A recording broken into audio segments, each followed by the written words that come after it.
इसी बीच आपको लखनऊ से खबर बता देते हैं। लखनऊ से खबर, लूट का केंद्र बना कल्याण सिंह इंस्टीट्यूट। अस्पताल में डॉक्टरों द्वारा मरीजों का किया जाता है शोषण।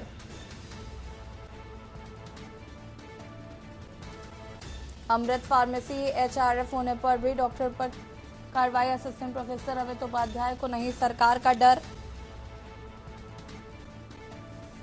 ऑपरेशन करवाने आने वाले मरीजों से हो रही है लूट।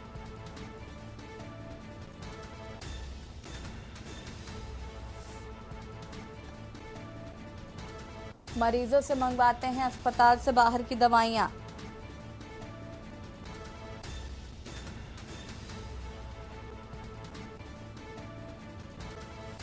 और इसी खबर पर ज्यादा जानकारी के लिए संवाददाता संदीप हमारे साथ लाइव जुड़ चुके हैं। संदीप, क्या कुछ जानकारी है इस पूरे मामले को लेकर?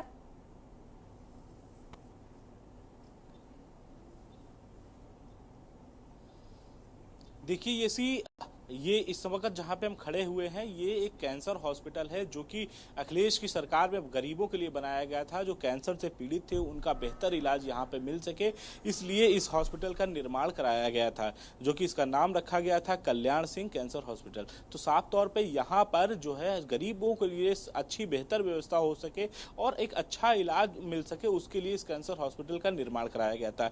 लेकिन यहाँ पर इस कदर लूट मची हुई है कि जैसे हर दवाइयों के पर्चे जो है बाहर लिखे जाते हैं। महत्वपूर्ण बात यह है कि हमारे हाथ में कुछ पर्चे हैं, लगभग ये 6 पर्चे मेरे हाथ में हैं और 6 अलग अलग पेशेंट के पर्चे हैं। महत्वपूर्ण बात यह है, ये जनता फार्मेसी के नाम पर ये पर्चा जो है, ये बिल जो है बनाया गया है। इसकी जो कीमत है ये 17,254 रुपए का है, जो कि ये एक दिन का पर्चा है। इसके बाद हम अगर बात करते हैं दूसरे पर्चे की, अगर हम बात करें तो ये भी एक पर्चा है जिसकी कीमत जो है, जो इसका बिल जो है वो 21,807 रुपए का है और जनता फार्मेसी का है। और इसके साथ हम अगर तीसरे पर्चे की बात करते हैं तो ये तीसरा पर्चा 22,000 रुपए का है और ये भी जनता फार्मेसी के नाम से बनाया गया पर्चा है ये। इसके साथ फिर हम एक चौथे पर्चे की बात करते हैं तो ये इस पर्चा को भी जनता फार्मेसी के नाम से है और ये 17,254 रुपए का ये पर्चा है। तो यानी कि 6 पर्चे मेरे हाथ में इस वक्त हैं और 6 अलग अलग मरीजों के पर्चे हैं। महत्वपूर्ण बात यह है, और एक ही डॉक्टर जो कि वहां पे अमित उपाध्याय, उन्होंने इन 6 पर्चों को लिखा है और 6 पर्चे बाहर से दवाइयां जो है वो खरीदी जा रही है।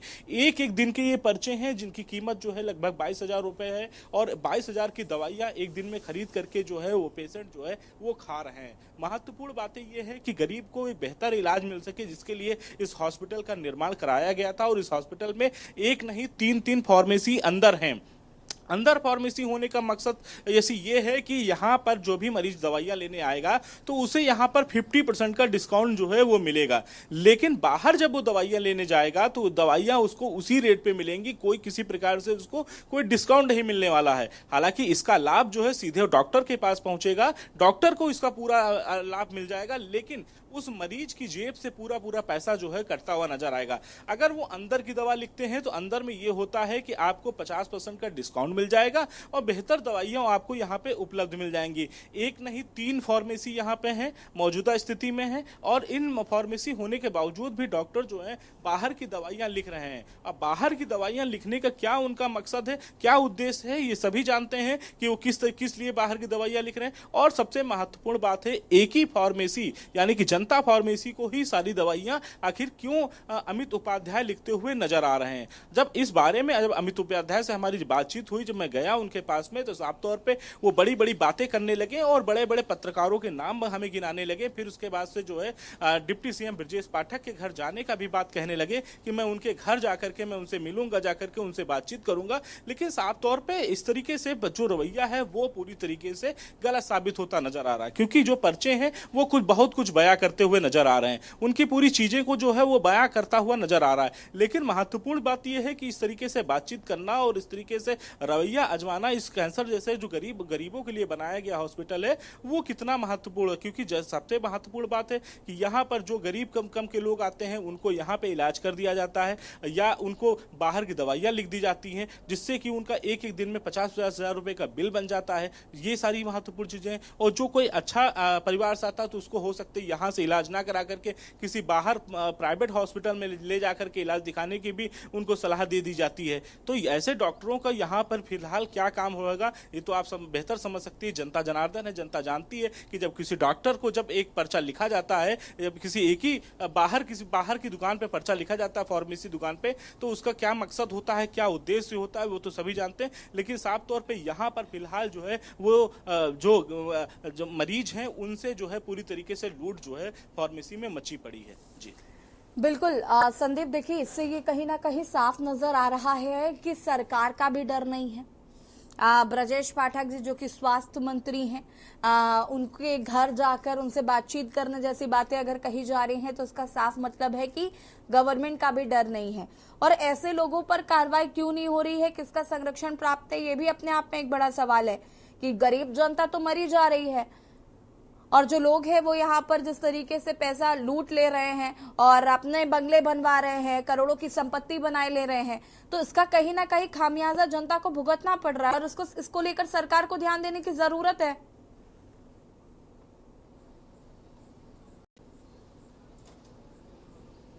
बिल्कुल इसी वही मैं कहना चाह रहा हूं कि जिस तरीके से एक दिन में 50,000 रुपए अगर कोई खर्चा करता है, अपने इलाज के लिए खर्चा करता है, तो वो कहां तक सही होगा। क्योंकि जब गरीब किस्म का लोग जब शहर की तरफ भागते हैं, क्योंकि कैंसर जैसी बड़ी बीमारी से लड़ने के लिए हर किसी की ताकत नहीं होती है, हर समय की हिम्मत नहीं होती है। शायद यही वजह है कि अखिलेश यादव की सरकार में इस हॉस्पिटल का निर्माण कराया गया था कि वो गरीब लोग यहाँ पर आकर के अपना इलाज बेहतर तरीके से करा सकते हैं। लेकिन कहीं ना कहीं ये जो लूट मची हुई है हॉस्पिटल में, वो साफ तौर पे ऐसी है कि एक ही डॉक्टर पर्चा लिख रहा है, महत्वपूर्ण बात है, और एक ही फार्मेसी को पर्चा लिख रहा है, ये सबसे महत्वपूर्ण। 6 पर्चे मेरे हाथ में, 6 अलग अलग मरीजों के पर्चे हैं और 6 अलग अलग मरीज एक ही फार्मेसी पे जाकर के जो है वो दवाइयां लेते हुए नजर आ रहे हैं और एक ही डॉक्टर दवाइयां लिख रहा है। तो उसका मकसद क्या हो सकता है ये भी समझा जा सकता है। और क्योंकि जिस तरीके से वो डॉक्टर की जब हमने बातचीत भी किया, प्रयास भी किया हमने उनसे उनका पद जानने के लिए, लेकिन फिलहाल यहाँ के जो सीएमएस हैं वो भी नहीं, उनसे भी मुलाकात मेरी नहीं हो पाई है।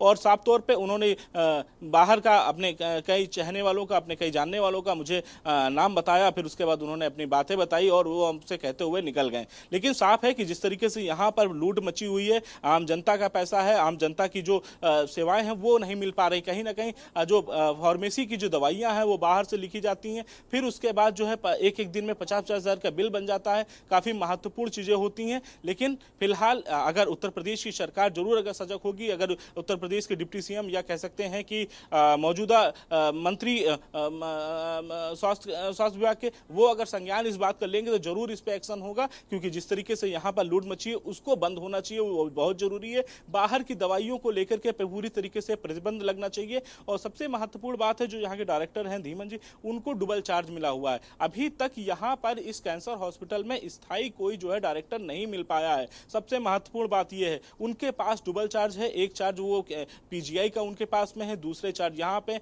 सप्ते में एक दिन इस हॉस्पिटल में आते हैं। वो इस हॉस्पिटल में आकर के वो मरीज देख करके चले जाते हैं। लेकिन महत्वपूर्ण बात है कि पीजीआई जैसा बड़ा संस्थान, वहां के डायरेक्टर है, और उसके बाद कैंसर, जो कि उत्तर प्रदेश का सबसे बड़ा हॉस्पिटल कहा जाने लगा है, कैंसर इंस्टीट्यूट ये। तो ऐसे में इस कैंसर हॉस्पिटल की अगर हम बात करते हैं, यहाँ पर भी मरीजों का तांता हमेशा लगा रहता है। हमेशा यहाँ पे कुछ नहीं तो 500-700 मरीज जो है हमेशा पर डे आते जाते रहते हैं। लेकिन कहीं ना कहीं उन मरीजों के इलाज के लिए, एक बेहतर उपचार के लिए एक बेहतर डॉक्टर होने चाहिए, बेहतर फार्मेसीज होने चाहिए, बेहतर चीजें होने चाहिए। वो तीन अंदर फार्मेसी होने के बावजूद भी पर्चे बाहर के लिखे जाते हैं। ये एक सबसे बड़ा सवाल उठता है।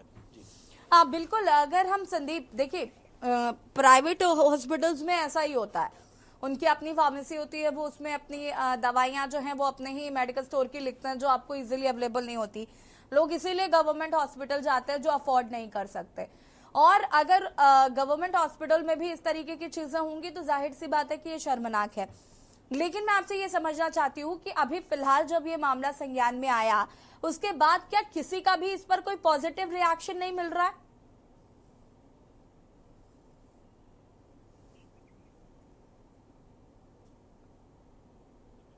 हम जब यहाँ पे आए हैं, अंदर एंट्री किया है मैंने यहाँ पे कैंसर हॉस्पिटल में, तो हमने कई लोगों से यहाँ पे पहले तो प्रयास किया कि उनकी अपना पक्ष रखा जाए, उनकी अपनी बात सुनी जाए, लेकिन यहाँ पे जो सीएमएस हैं वो यहाँ पे मौजूद नहीं है फिलहाल हॉस्पिटल के अंदर। इसके साथ जो डायरेक्टर हैं वो भी यहाँ मौजूद नहीं, वो सप्ताह में एक दिन आते हैं क्योंकि उनके पास डबल चार्ज है। स्थायी यहाँ का अब तक जो है कोई डायरेक्टर मिल नहीं पाया है। और डबल चार्ज की अगर बात करें तो उनके पास धीमन जी के पास में जो है डबल चार्ज है, जो कि पीजीआई के डायरेक्टर हैं वो, और उसके साथ ही साथ यहाँ के भी डायरेक्टर है। तो अब महत्वपूर्ण बातें ये बनती हैं कि यहाँ पर अपना पक्ष रखने वाला फिलहाल यहाँ पे कोई नहीं मिला, और इस तरीके से जिस तरीके से यहाँ पर लूट मचाए हुए हैं डॉक्टरों के माध्यम से, वो सबसे महत्वपूर्ण है। आप समझिए इस बात को कि यहाँ पे इसके अंदर 3 फार्मेसी बनी हुई हैं और तीनों फार्मेसी में आप दवाइयां ना उपलब्ध करा करके आपको बाहर से दवाइयां लिखनी पड़ रही हैं, ये कितना बड़ी बात है। आपके अंदर जब 3 फार्मेसी हैं, कहीं ना कहीं दवाइयां उपलब्ध हो जाएंगी और उस मरीज को दवाइयां मिल जाएंगी जिसको यहाँ पे 50% का लगभग जो है छूट मिलती है, यहाँ 50% की, वो भी उस मरीज को मिल जाएगा। लेकिन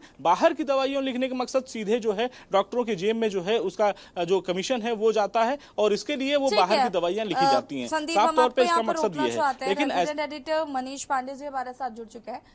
मनीष जी, ये जो मामला लगातार सुर्खियों में बना हुआ है कि किस तरीके से अलग फार्मेसी की दवाइयां लिखी जा रही हैं, किस तरीके से खुद को लाभ पहुंचाया जा रहा है और गरीब जनता को लूटने की कोशिश की जा रही है।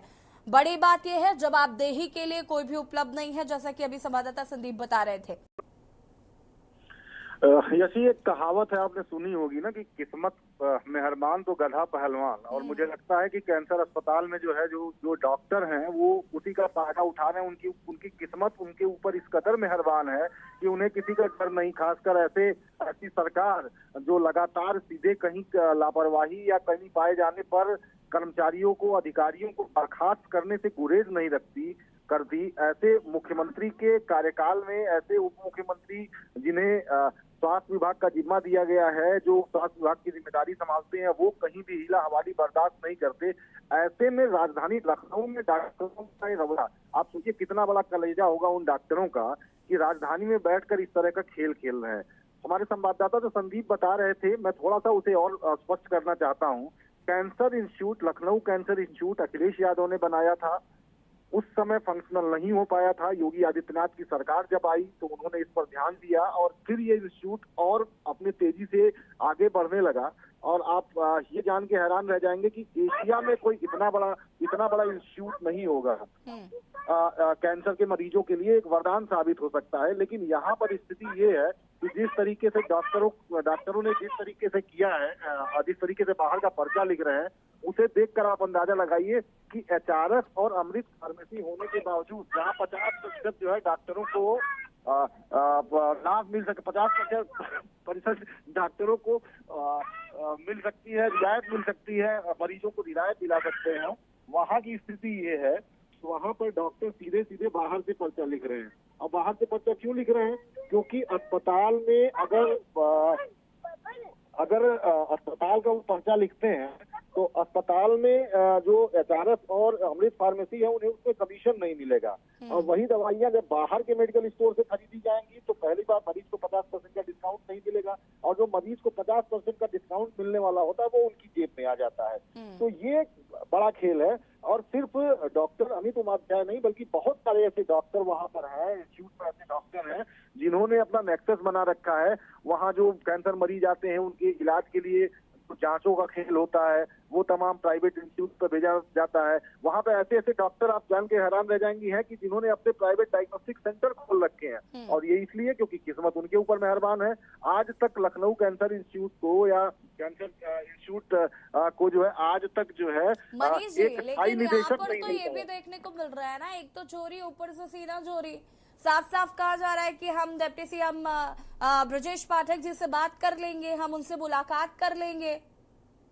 देखिए, जहाँ तक डिप्टी सीएम ब्रजेश पाठक की बात है तो उनसे मिलना तो बड़ा आसान है। उनसे मिलना तो अगर एक रिक्शा वाला भी चाहे ना कि अगर उसे डिप्टी सीएम से मिलना है तो रोज सुबह उनका जनता दरबार है, कोई भी उनके पास पहुंच जाता है और सबकी बात सुनते हैं। लेकिन क्या वो इस बात के लिए तैयार होंगे कि आप मरीजों का खून चूस रहे हैं, मरीजों को लूट रहे हैं और वो मरीजों को लूटने और खून चूसने की परमिशन देंगे? बिल्कुल नहीं, कतई नहीं, ऐसा कभी नहीं हो सकता। और मैं बता रहा था किस्मत क्यों मेहरबान है, मैं थोड़ा सा विषयांतर हो गया था कि आज तक Lucknow cancer institute, Kalyan Singh cancer institute एक स्थायी निदेशक के लिए आज तक बात जो हो रहा है, आज तक सरकार में जो तमाम ऊपर उच्च स्तर पर लोग बैठे हुए हैं, वहां के एक स्थायी निदेशक की तैनाती नहीं कर पाए।